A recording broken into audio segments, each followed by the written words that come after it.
So 9.6 is transformational geometry. This is where we're going to flip and mirror and reflect all kinds of different geometric shapes or points. And one of the things that's kind of nice is we've already done this with our lines and with our functions back in chapter 8 when we did transformations of functions, where we did the shrinking and the growth, we did the reflecting, we did vertical and horizontal shifting. All of that is with functions, and today we're going to do it with geometry. And so the nice thing is that there's no formulas, there's no anything like that. What we're going to be doing is we're really going to think a lot about what happens to the image, to our starting shape as we do these different transformations. And the first one we're going to talk about is reflections. And looking through your homework, most of your homework deals with reflections. And I set it up that way because I think the reflections ones are kind of the easier ones. And and I like to keep it a little bit light and easy for this section. So when you are reflecting a geometric shape, you're doing that across a reflection line or a reflection point. You can use either, most of them will use a line, sometimes we will use a reflection point, and we'll see that in a little bit. But all three of these pictures that are given on the paper have a reflection line, which they label M. Sometimes you'll have more than one reflection line, and it will be labeled M or N, and you'll do double reflections. But what ends up happening is the black shape, which I know yours are not colored, most of them are a little bit lighter, but hopefully you can indicate now that you can see it in color. The black shape is your starting shape, and then when you have a reflection line, what in essence is happening is you are taking that shape, you're folding on top of this line, and then wherever that shape would land is where your image shape or reflected shape would be.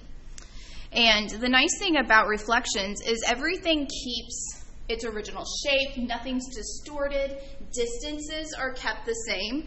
And so the side length of this trapezoid right here is the same as this side length of this trapezoid in the reflected image. None of that changes. It's basically stamping the original shape across your reflection line is what's happening. And so this black bean that's on top, when we reflect it down, becomes the red bean that's on bottom. We did this when we reflected about the x and the y axis with our functions. We took what was on the left side and it became on the right, or what was on the top became the bottom. And this one is a little bit unique because obviously they're going to share some points right here at the very top. The black triangle on the left will share that top point with the green triangle on the right. And the dotted lines are just simply showing you where those sides or vertices are being translated to as we're doing these different reflections. And the one that I drew on here is just basically the most basic image you can have, where you have your reflection line. We have our original point, which is point A, and then I drew the dotted line to show you where A prime is what we call that, with the little tick mark, would end up falling. And I liked just the most basic image because you can really see that distance is maintained. So the distance between A and the reflection line is going to be the same as between A prime and the reflection line. And so if you don't have color images, a lot of times they're going to use the little little dash mark up here to show you the reflected image or the reflected point so that you can see which ones those are. Those are also known as invariant points. That's what the reflected point is. Collinear, that's a term that we've used in the past with lines. And it basically means that points on the same straight line. And why I include that here is because reflections maintain collinearness. So if I have collinear points in my original image, then when I reflect it, I'm still going to have the invariant points are also going to be collinear. That doesn't change. Reflections are really, really nice. They're really user-friendly. Nothing really changes with them. They preserve distance. They preserve collinearity. What else do they have? They're in isometry, which we will talk about in a little bit, so that's really nice. The line of symmetry is the reflection line where the geometric image can be folded along that line and the image overlaps. And so this is talking about within an image itself, not necessarily a reflection line like we've been having up here where we have like gaps between our lines and our shapes, but actually within the shape itself we have different lines of symmetry. So if I fold this triangle across the red line or this upward diagonal here, the shape will lay exactly on top of itself. The green line, the blue line, no matter which of those I lay and fold my picture, it's going to lay on top of itself. Squares have lots of lines of symmetry. This one where we have this double triangular shape, it only has one line of symmetry, which is this one running down the middle. I can fold that picture and it will lay right on top of itself. But if I try to fold it in any other way along a single line, it's never going to overlap. And so some of your homework problems will give you a picture like this with a whole bunch of lines of symmetry, and they will ask you to pick from 3 or 4 different pictures to decide which one includes all of the lines of symmetry. An interesting note is that a circle has every line through its center as a line of symmetry. So as long as the line goes through the center of a circle, it's a line of symmetry. And that's kind of neat. Not necessarily super important, but it is neat. And if you wanted to add about reflections that distance is preserved, this was a good image to kind of show, excuse me, that distance is preserved, where if I look at the distance between A and B on the original image, that's going to equal the same as the distance between A prime and B prime in the reflected image. Not all of our transformations will have that property. Sometimes when we do a transformation like shrinking or stretching, it's going to change the distance, and so that's not preserved. But reflections, like I said, is the most user-friendly type of transformational geometry, and it does preserve our distance. Are there any questions about how reflections work or how we find lines of symmetry?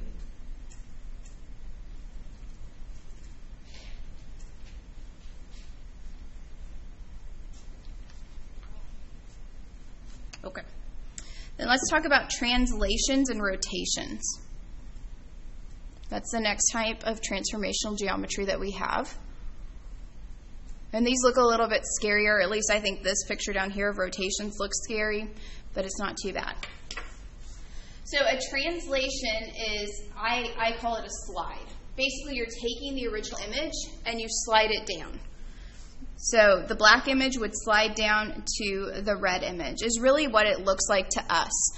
But what's actually happening in a translation is we have a composition or a product of 2 different reflections that occur.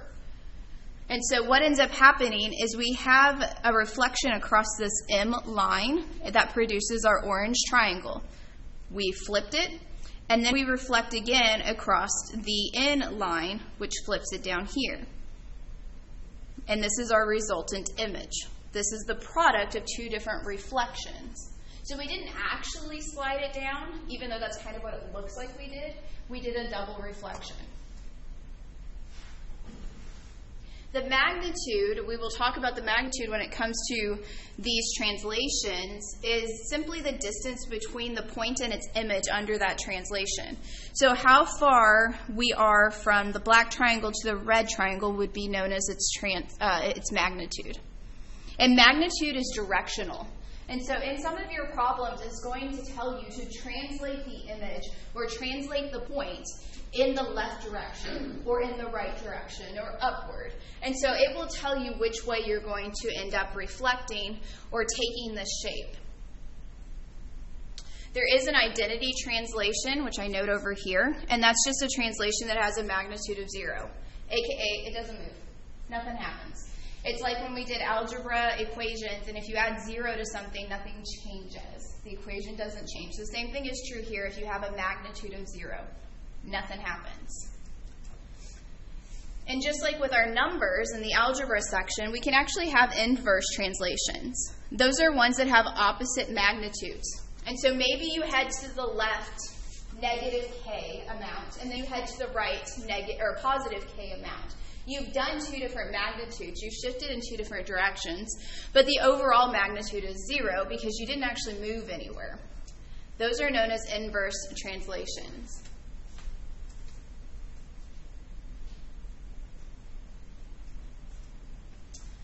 Rotations are where we're going to do basically a translation, but around an arc or in a circular motion.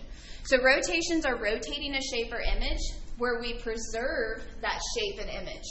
So nothing changes again in the overall shape. When we reflected, nothing changed. When we translate, nothing changes in terms of we're not stretching or shrinking or morphing our shape at all. It stays in the original shape. And the same thing is true with rotations.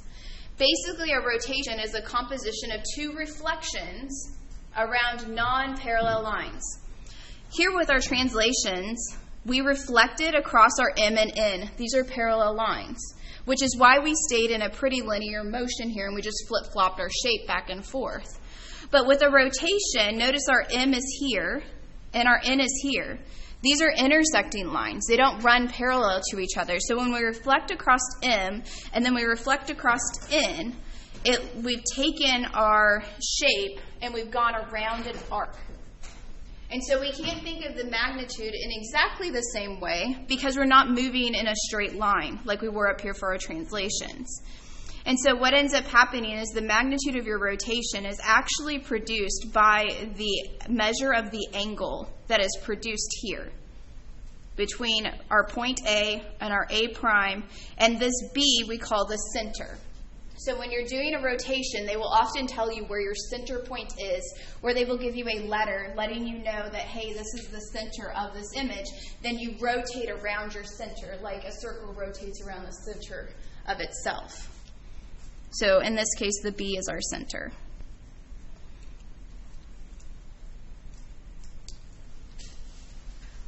If you go 180 degrees, we call that a point reflection, or you can call it that because what ends up happening is you've gone all the way from one side to the other and it looks like you just did a linear transformation. I know I'm giving you lots of information, and some of it seems a little bit quick. I know the kind of problems you're going to be encountering, so I'm kind of touching on things and then moving on because I know you're not going to encounter many problems like that or any at all. But translations and rotations are really the same thing. The only thing that changes is really your lines of reflection. If they're horizontal lines of reflection, then what you're doing is a translation. If they're intersecting lines of reflection, then what ends up happening is you have a rotation, where you're rotating around some center. And when you have a rotation problem, it will tell you clockwise or counterclockwise. So if you're moving clockwise, it means you're moving to the right. This image is a clockwise rotation. If we were doing a counterclockwise rotation, it would be moving from right to left. Think about how you read a clock. That's what clockwise and counterclockwise mean. Are there questions?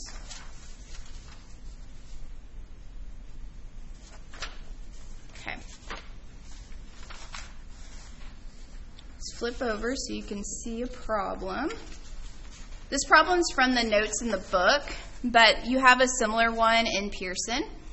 But in Pearson, you are not expected to draw it. Like I've mentioned, you will be expected to pick out an image from, usually it's 3 to 6 given images. And I will tell you, there's lots of easy ways to determine eliminate out some of the problems. And I can even open up the Pearson assignment at the end if we need to. But this one says we're going to find the image of a point P. So I'm going to draw a point P, because that's what we're going to be moving about. Under a rotation, so that's what we were just looking at, a rotation transformation, having a center at point Q. So if you want to think about like a big circle and then just draw a center in there, this will be our point Q that we are going to move our point P around. And then it tells us we have a magnitude of 135 degrees in a clockwise direction. Clockwise means I'm going to be taking point P and headed to the right. Now, when we draw this, it's not going to be 100% accurate because I'm not making you guys get out, like a compass or anything and actually measure out the degrees. When I put these on paper and pencil tests, I will probably make them just like Pearson does, where they're multiple choice and you will just kind of pick from them. That's what I foresee, just to kind of simplify the process. But if I'm going to rotate around my P, I'm going to kind of make this look like an angle because that's going to help me a little bit. And if you think about angle measures, which we've talked a lot about earlier in Chapter 9 with our triangles and stuff, 90 degrees would be like a straight up and down, which would be over here, and then we would go 35 or 45 degrees further because we are going to do a 135 degree rotation headed in the clockwise direction, which means from left to right, and then however far P is from Q, that's how far apart P prime needs to be from Q. Now again, you're not going to hand draw this. You will be picking out a picture that looks like this. And one of the things to note is half of your pictures, more than likely, will head in the other direction. And so you can eliminate out almost half of the options just by paying attention to the word clockwise. That's a good way to look at it. There's others where you'll do a translation where it tells you to head in the left direction, and you look at your pictures and most of them are headed in the right direction. That helps you to eliminate out some of the problems. And so then you're looking at like 2 or 3 pictures that you need to eliminate more from instead of looking at all 6 of them. So pay attention to the directions of your magnitudes. Pay attention to what type of transformation you're having. If it's a rotation, then it better take you around a circle at some point. If it's a reflection or if it's a translation, you're going to be moving more in a linear format. Okay? In the next example, I went ahead and gave the solution with the pictures because I wanted to point out some interesting things with the point reflection. So a point reflection is where you're reflecting about a point instead of reflecting about a line. When you reflect about a line, you can really fold your paper or think about folding your paper along that line and then stamping your image on the other side. But when you reflect about a point, you have one point that you're reflecting about. That's it. There is no line. There is no folding at this point to put the image on the other side. It's how far apart are all of my points in my original image from the point of reflection. And I liked the way the book showed these different reflection points. And so this top corner right here is this far away from Q, and if I keep going on that reflection line through the point of reflection, notice that this point up here ends up down here. It doesn't end up over here because I'm not going about a line, I'm going about a point. This is kind of like when we reflect about the origin back in linear algebra. When we talk about doing reflections about the origin with our functions. That's kind of what we're doing here. In that case, we would switch our x's and our y's, and that's kind of what you do here when you reflect about a point. And so this top corner is still equidistant from the Q, but it ends up down here. The bottom point does a similar process where it comes up here and it lays at the top. And so I really liked how the book kind of gave us these different images using the dashed lines to show us where they transformed and where they switched spots. The same thing is true with this little loop-de-loop over here. The loop-de-loop, if you were just to look at the final image, does look very similar. It does look like we just kind of flip-flopped and we stamped it. But they did try to make it, and I think it's a little bit noticeable, that this has a dark line and a thin line. And so when you copy or reflect about a point, the thick line lays in a different spot, and it's not just a stamp. Maybe the color image. you can see it a little bit better, where we have this nice thick loop right here, and then this thick vertical bar becomes this thicker blue over here. And so it's not just a stamp like you would think, because we are reflecting about that point. So again, that top spot up here is actually reflected down here, and the bottom spot down here is reflected up here. So there's a difference when we reflect about points versus when we reflect about lines, and you have to be a little bit careful in making sure what it is you're reflecting about. You can do the stamping style of reflection when it's about a line. You can't do that when you reflect about a point. And the last term we have for this is isometry. That's where you have transformations in which the image of the figure has the same size and shape as the original. None of these pictures that we've dealt with have changed any sizing or shape. This kite, yeah, we rotated it around basically is what we ended up doing by reflecting it this way. But its size didn't change. It didn't go from a kite to a rectangle or a kite to a circle. It stayed the same image. And that works for our reflections, our transformations, and our rotations. But when we start thinking about size transformations, that's when obviously our size and possibly the shape could be altered a little bit. So I know on the black and white there is a thicker and a thinner line. The thicker line is your starting image. In mine, they're black and green or black and blue. The black is the starting image, and they do try to label a point on these images so that you know which one is your starting. The reflected or the translated image will always have that tick mark to let you know that it's been messed with, it's altered. So when you have a size transformation, you can have a dilation. Dilation is a stretch, things get bigger. And so that's a size transformation of having a magnitude of k greater than 1. So you stretch it to make it bigger. The general shape still stays. So I'm not going to go from a circle to a square whenever I do a dilation. I still stay a circle, but it's a bigger circle. We had these with our vertical and horizontal stretching and shrinkings back in our transformations of functions.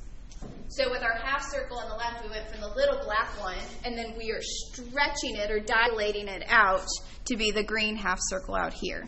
And the magnitude is however big we make it. So maybe this half circle, the green one, is twice as big as the black one. So it would have a magnitude of 2 or a magnitude of 3 if it's 3 times the size.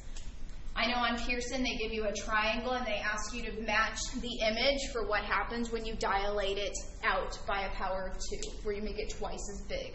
What's that going to look like? The opposite of a dilation is a contraction or a shrink. And that's where you have a size transformation having a magnitude less than 1. Notice neither of these we have a magnitude of 1, because when you multiply by 1, nothing changes. So that would be your identity magnitude, which means nothing's going to happen. But when you have a a contraction, you have a bigger image that then shrinks by some multiple. So maybe this is a third of the size or a fourth of the size of the original image. But again, neither one of these do we lose our shape. It's just a size transformation that happens. Questions?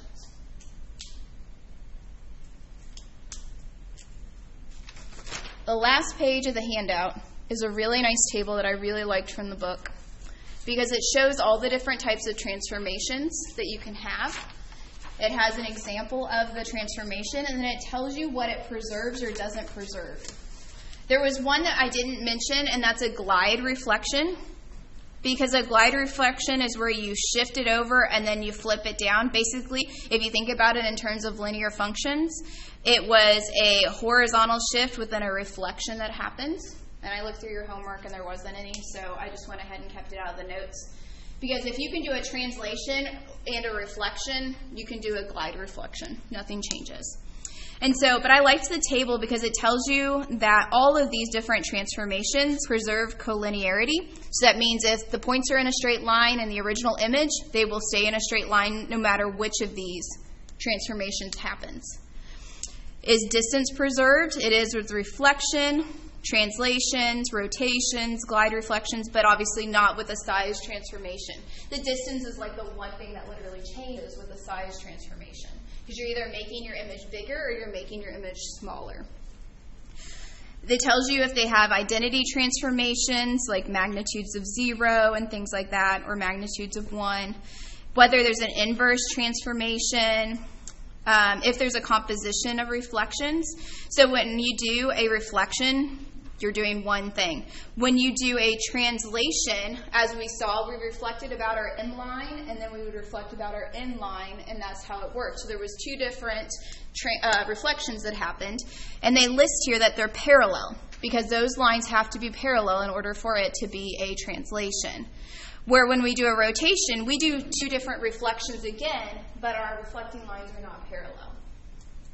When you do a glide reflection, you're doing 3 of them, because you're doing a translation, which has 2 lines, and then you're doing an additional reflection downward or upward based on where the last line is. There's no reflecting happening in a size transformation. Isometry, remembering the term isometry means you keep the same shape and the same size. All of our transformations do this except for our size transformation, because obviously it deals with the size. And then it tells you the invariant points, like what we're doing with those. So where they lie and things like that. This is a really good reference. That's why I put it in there. Do you have to use it? No, but if you wanted a quick, where should I go look to figure out what's going on with this picture, I think this table is a good one to use.